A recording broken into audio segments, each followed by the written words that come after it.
All right, welcome back to the listener's commentary on the Old Testament. In this recording, we want to give an introduction to the Pentateuch, or another word for it is the Torah. And when we talk about the Torah or the Pentateuch, we're talking about the first 5 books of your Bible. And in English, that's traditionally been called Pentateuch, which literally just means 5 books. In the Hebrew Bible, it's referred to as the Torah. And oftentimes we translate the word Torah as the law, or sometimes we could call it the law of Moses. But that's actually a little bit of a misnomer. The word Torah, from which we get the translation law, more literally refers to something like instruction. It's passing on wisdom and instruction. And so while the first 5 books of the Bible do contain laws for ancient Israel, that's not exclusively or even primarily what it is.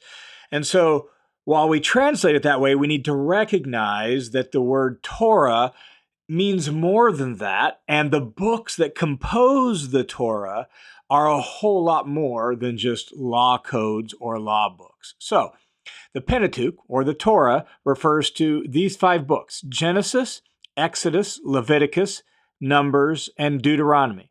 And these books are the foundation for the entire Bible. They lay the groundwork for everything in the story that the Bible tells. So they move from the creation of the world to the exodus of Israel, and then the preparations for Israel to enter into the land that God had promised to them. And so they move from the creation of human beings through the fall of human beings, their rebellion against God and their fall into sin and the ushering in of sin and death into the world. So creation to the fall, to God's plan to rescue humanity through Abraham and his seed or his offspring, all the way up to the Exodus, and then the forming of Israel as a nation and the 40 years of wilderness wandering for Israel after the Exodus. That's sort of the composite narrative that makes up the Pentateuch. And so once we pick up the story with Abraham in Genesis chapter 12, and we go through the rest of the Pentateuch, the rest of the Torah, down to the conclusion where Israel's right on the edge of the promised land, that is roughly 600 years. Genesis 12 through Deuteronomy 34 is roughly from 2000 BC to 1400 BC, 600 years. So the story of the Pentateuch covers, even just from Abraham to the Exodus and Deuteronomy, covers 600 years of a story. And as I mentioned above, while it does contain some laws for ancient Israel, that's not exclusively or primarily what it is. Most basically, it's a story of creation, fall, and the beginnings of God's rescue operation. So let me offer a quick overview of each of the 5 books that make up the Torah or the Pentateuch. The first book is the book of Genesis, first book in the Bible. And in chapters 1 through 11 of the book of Genesis, what you get is the story of creation and the fall and the spreading of sin and death throughout mankind. That's what you get in Genesis 1 through 11. And then picking up in Genesis 12, you get the story of Abraham and his offspring. These are the people through whom the whole world, all the nations of the world, will be blessed. And so Genesis gives us the story of creation and fall, the call of Abraham, and then the story of Abraham's descendants as God begins to fulfill his promise to Abraham that through him, he's going to bring his blessing to the world, and he's going to give to Abraham this land of promise. He's going to form him into a nation, and it's through that nation, and specifically the seed of Abraham. That's literally how it reads, descendants or offspring. It's both collective in the sense that it could be plural or singular. And the ultimate focus of that, as we will see, will be Jesus. But that's the story: creation, fall, and the beginnings of the rescue operation through Abraham and his offspring. That's Genesis. Exodus picks up the story with Abraham's descendants now having become a large people group, and they're living in the delta region of northern Egypt. and they have become slave workers for their Egyptian overlords. That's where the book of Exodus picks up. So Genesis ends in roughly 1700 BC with Jacob and his family being invited to take refuge in Egypt. Exodus picks up a couple hundred years later. Now they've multiplied, become a huge group of people, and they have become slave workers for Egypt. And then Exodus tells the story of how God delivered that large people group of Abraham's descendants, how God delivered them out of their slavery in Egypt into a covenant relationship with God himself, gave Israel his law, formed them into a nation, and gave them instructions for a portable worship center we know as the tabernacle, the tent of dwelling. That's what tabernacle refers to. It's a portable worship center. And most of the book of Exodus takes place while Israel is camped at Mount Sinai for about a year. So that's the story of Exodus. Leviticus, this whole book of Leviticus takes place while Israel is camped at Mount Sinai for a year. And what Leviticus essentially is instructions for Israel's religious life. What does Israel need to do to know and worship Yahweh appropriately now that they're his people? They've entered into covenant relationship with him. And so how do they carry out their worship in a way that's appropriate for Yahweh? And so one way to think about the book of Leviticus is it's almost like a policy and procedures manual for the Levitical priesthood, those who are going to oversee Israel's worship. That's not everything Leviticus is, but that's a huge chunk of it. And the big question of the book of Leviticus is, how does Israel carry out its worship of Yahweh? And the key theme is holiness. In order for them to appropriately worship Yahweh, Israel must be holy. That's what Leviticus is all about. Numbers is the next book of the Pentateuch, and it wraps up Israel's year at Sinai in the first 10 chapters, and then it recounts their journey from Sinai to the very edge of the Promised Land on the plains of Moab, just east of the Jordan River. It covers roughly a 40-year time period as the generation of Israelites that came out of Egypt during the Exodus lives and dies as nomads in the desert. And what it does is it recounts Israel's repeated failure to be faithful to Yahweh, to be faithful to the covenant they've agreed to enter into. And so now, because of their lack of faith and failure, that first generation dies off in the wilderness, and a new generation grows up, and then it ends there on the borders of the Promised Land as they make preparations to enter into the land that God had promised to give them. And then the last book of the Pentateuch or the Torah is Deuteronomy. Literally, the word Deuteronomy means second law in the Greek. And it is named that because it is a second recounting of the covenant and the law that God made with Israel for this new generation that's going to enter into the Promised Land after the Exodus generation has died off in the wilderness. So it's the second giving of the law. And it picks up the story at the end of those 40 years where Numbers left off, with Israel now on the plains of Moab, about ready to enter into the Promised Land. And so Moses, and this is what most of Deuteronomy is, Moses recounts the Exodus and reviews God's covenant and God's covenant stipulations, or God's covenant law, with the people so that they can be prepared now to live faithfully in the land that God is giving them. But Deuteronomy also makes it painfully clear that Israel will fail to live up to that covenant, and they will suffer the consequences of the covenant because of that. That the covenant entails blessings for keeping it, curses or consequences for violating it. Israel is going to violate the covenant, and they will suffer the curses or the consequences of their unfaithfulness to the covenant they've made with God. But Deuteronomy also says, even though that's the case, God will someday resolve the situation and send a redeemer. God will someday fix the problem. And so you can see just from that really quick overview how tightly connected all these books are. And they all revolve around God's promise to Abraham of descendants and land, and how God then begins to fulfill those promises in and through Abraham's descendants by the end of the Pentateuch, now known as the nation of Israel. So let me just give you a few key facts about the Pentateuch, or a few key facts, if you will, about the Torah. The first is this. The Torah, as I've already pointed out, is a story. It's a story which shows the promise to Abraham, which is the way God has chosen to rescue and redeem the world from sin and death. So it's a story that shows the promise to Abraham and the initial fulfillments of that promise. That's fact number one. The Torah is a story about that. Fact number two about the Torah is that the Torah recounts a covenant with ancient Israel.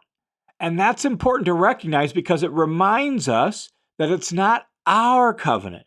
It was their covenant, and the details of the covenant were given in their terms for their day and age, for their times in which they were living in. As one scholar says it recounts God's ways in Moses' days. Way back in 1400 BC, that's the terms of the covenant. So it made sense in their cultural context and in their world. And that covenant that God made with Israel, as recounted in the Torah, reached its climax or its culmination in the Messiah Jesus. So even though it's God's covenant with Israel, it's still Scripture. That's why the Apostle Paul writes in 2 Timothy chapter 3, verses 16 and 17, all Scripture is God-breathed and is useful for us. So it's not God's covenant with us, but it is God's word for us in that it can help us learn God's ways. Yes, God's ways in their days, but it can still help us learn what are some of God's priorities and values as he gave them to the nation of Israel. Number three, the Torah includes God's laws for ancient Israel, for their nation. So there are plenty of laws in there that were part of the covenant because Israel was being formed into a nation, and those laws meet Israel right where they're at. And one of the ways to think about them is they're sort of like the elementary rules of God's relationship with mankind. They're like the ABCs, if you will, of God's ways. They're necessary and they're helpful for ancient Israel, but they're not the end of the line or the end of the story. Those laws are very concrete, down-to-earth expressions of ways ancient Israel could begin to live out some of God's priorities within the practical realities of life in those times. So, for example, you'll have things like when you build a house, put a short wall around the roof of the house. Why? Because their houses in those days were mud brick homes with flat roofs, and people frequently stored things on the roof, sat on the roof, and you put a short wall around it so people don't just accidentally fall off your roof and injure themselves. Very down to earth, very practical example of something where it clearly God is concerned about human welfare. Or you have laws about if there's an ox that gets out of its pen and gores somebody and had never done this before, well, then the owner of that ox is not going to be held accountable for manslaughter.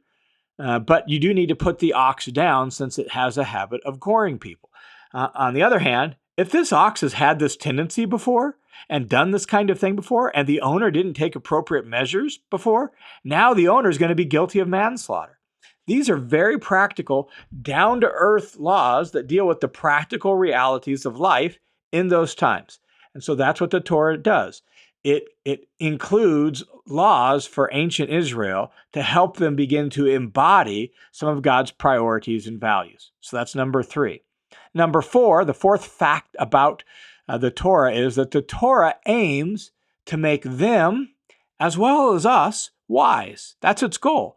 It seeks to make us wise. Listen to these words from Deuteronomy chapter 4. Remember, Deuteronomy is recounting the law for the new generation that's going to go in and settle in the promised land. And this is what Deuteronomy 4 verses 5 through 8 says.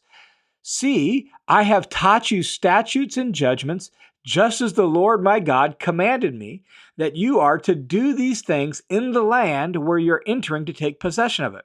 So, Moses says to them, keep and do them, for that is your wisdom and your understanding in the sight of all the people who will hear all these statutes and say, surely this great nation is a wise and understanding people. Do you hear what Moses is saying to them? You need to keep these laws because it'll display to the world around you, wow, you are so much wiser than us. You are so much more righteous than us. In fact, Moses goes on in verse 7 to say, for what great nation is there that has a God so near to it as the Lord our God whenever we call upon him? Or what great nation is there that has statutes and judgments that are as righteous as this whole law is, which I'm setting before you this day? And so the law has this righteous and wisdom component to it that's supposed to also have this missionary component. Like they're supposed to recognize, wow, the Lord, the God of Israel, is a wise and righteous God. Or again, later on, you see this in like the Psalms. Psalm 19, for example, is a short psalm, and a part of it praises the law. Let me just read you a few verses from Psalm 19. The law of the Lord is perfect, restoring the soul. The testimony of the Lord is sure, making wise the simple. The precepts of the Lord are right, rejoicing the heart. The commandment of the Lord is pure, enlightening the eyes. The fear of the Lord is clean, enduring forever. The judgments of the Lord are true. They are righteous altogether. They are more desirable than gold, yes, than much pure gold, sweeter also than honey, and the drippings of the honeycomb. Moreover, by them your servant is warned, and in keeping them there is great reward. That's how a faithful Israelite looked at the Torah as this sweet, rich, beautiful set of instructions to make them wise. And that's what the law was supposed to do. That's why you get Psalm 119, the longest chapter in the entire Bible, that is a massive praise to the wisdom and the goodness of the law.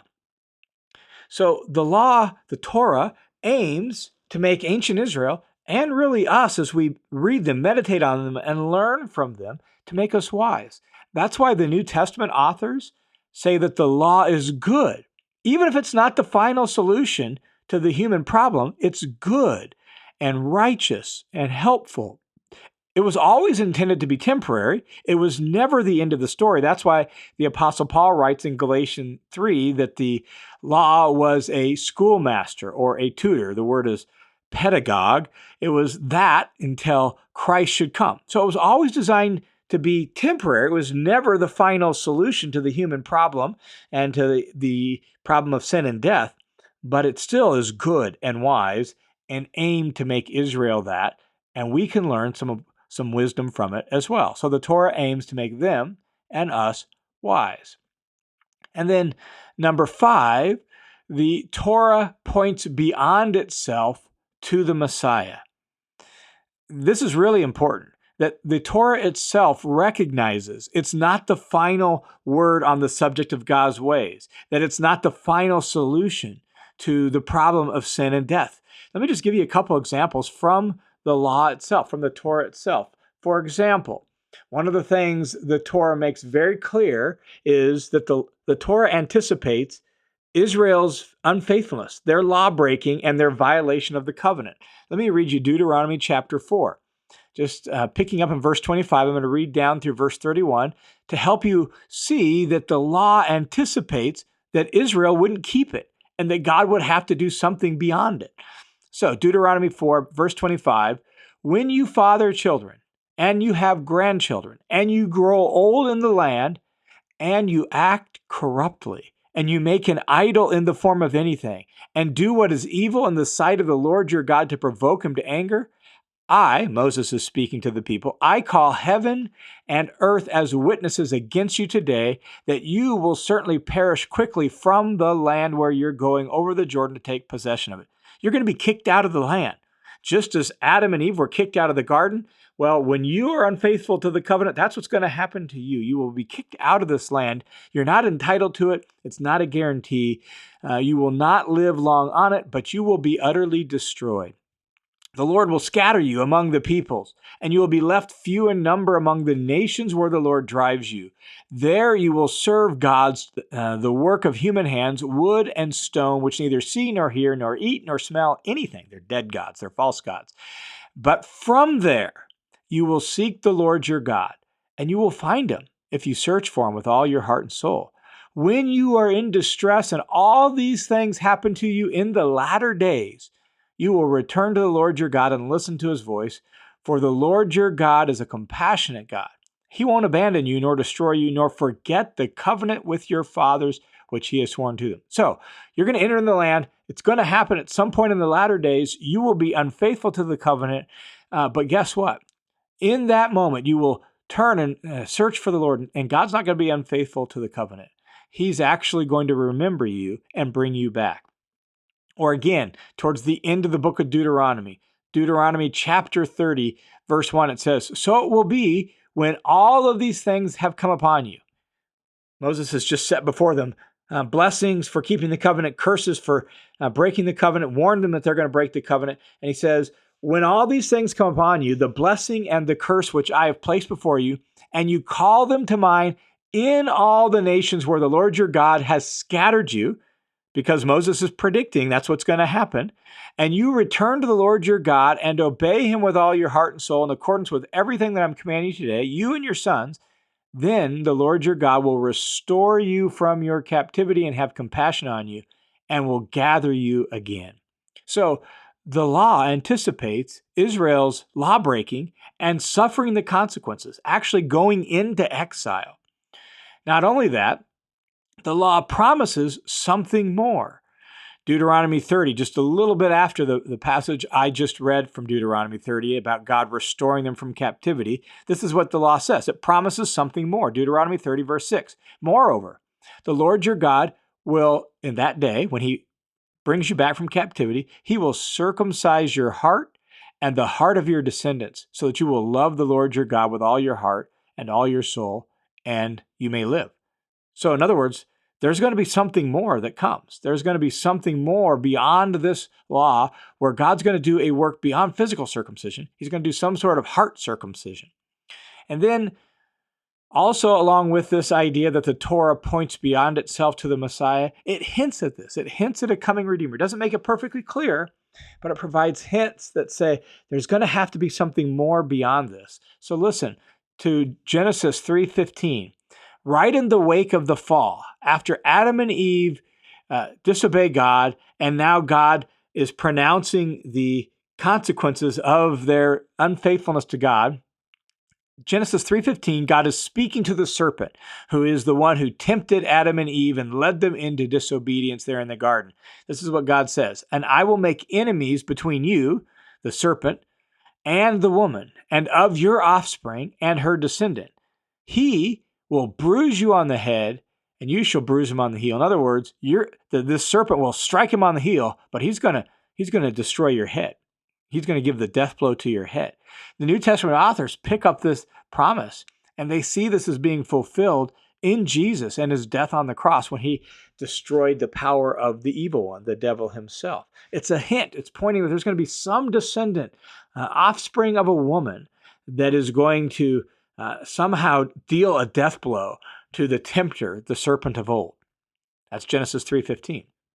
Or Genesis 49:5. There's this here in Genesis 49, Jacob is blessing his sons, and before he dies, he pronounces blessing on them.